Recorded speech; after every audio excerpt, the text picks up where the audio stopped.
அந்த கூட்டணிக்குள்ள இருக்கிற நல்ல கண்ணுக்கு கால் கட்ட மயிர் அளவுக்கு பெறுவானாடா விஜயகாந்த். விஜயகாந்தால வாழ்ந்தவர்கள் அப்படின்னு எத்தனை ஆயிரம் பேரும் சொல்லலாம், பல்லாயிரக்கணக்கான பேர் வாழ்ந்திருப்பார்கள். ஆனா விஜயகாந்தால கெட்டவன் ஒருத்தன் கூட இருக்க முடியாது. நீங்க நினைக்கிற விஜய் எல்லாம் கிடையாது. சினிமால வசனம் பேசுற நடிக்கிற விஜய் இல்ல. வரும்போது பாருங்க, 1000 இருக்கட்டும், அவர் கொடி என்ன எது இருக்கட்டும், 1000 இருந்தாலும் அவன் என் தம்பி, நான் எப்பவும் ஆதரிப்பேன். அவன் என்னை எதிர்த்தே வேலை செஞ்சாலும் ஆதரிப்பேன். அது ஒரு பிரச்சனை கிடையாது. எந்த நடிகனுக்கும் கட்சி ஆரம்பிக்கணுங்கிற எண்ணம் வராது. நடிகை விஜய்க்கு சேர்த்தா சார்? எல்லாருக்கும் சேர்த்தேன். நடிகை விஜய்க்கு சேர்த்தா சார்? எல்லாருக்கும் சேர்த்தேன். அதுல அண்ணனும் கிடையாது, தம்பியும் கிடையாது. தம்பி நான் குட்டி கதை சொல்லுவன் அல்ல தம்பி, வரலாற்றை கற்பிக்க வந்தவன். சினிமாவில் பஞ்சு டாலாக்குல தம்பி, இது நெஞ்சு டாலாக்கு. இது நெஞ்சு நெஞ்சு நெஞ்சு. ஒன்று சாலையில அந்த ஓரத்துல நில்லு, இல்ல இந்த ஓரத்துல நில்லு.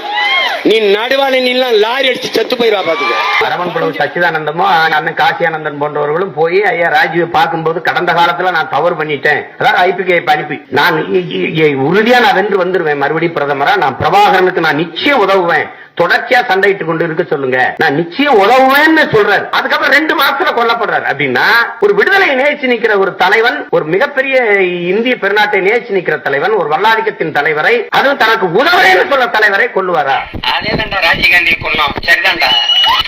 ஒரு காலம் வரும், ஒரு காலம் வரும், வரலாறு திருப்பி எழுதப்படும். என் இனத்தை இந்திய ராணுவம் அமைதிப்படை என்கிற அநியாயப்படை அனுப்பி இன மக்களை கொன்று குவித்த ராஜீவ் காந்தி என்கிற என் இனத்தின் எதிரியை தமிழர் தாய் நிலத்தில் கொன்று புதைச்சம் என்கிற வரலாறு. மயில் குளிர்ல தான் தோகை விரித்து ஆடும், ஆனால் அந்த மயில் குளிரில் நடுங்குகிறதோ என்று எண்ணி அஞ்சி போர்வையை போர்த்தி நான் பேகன், அதனால் அவன் ஆக சிறந்த கொடை வல்லன். மயில் நம்ம பாட்டன்ட்ட வந்து எனக்கு போர்வை கொடு குளிர்ந்து பேகன்னு கேட்கல.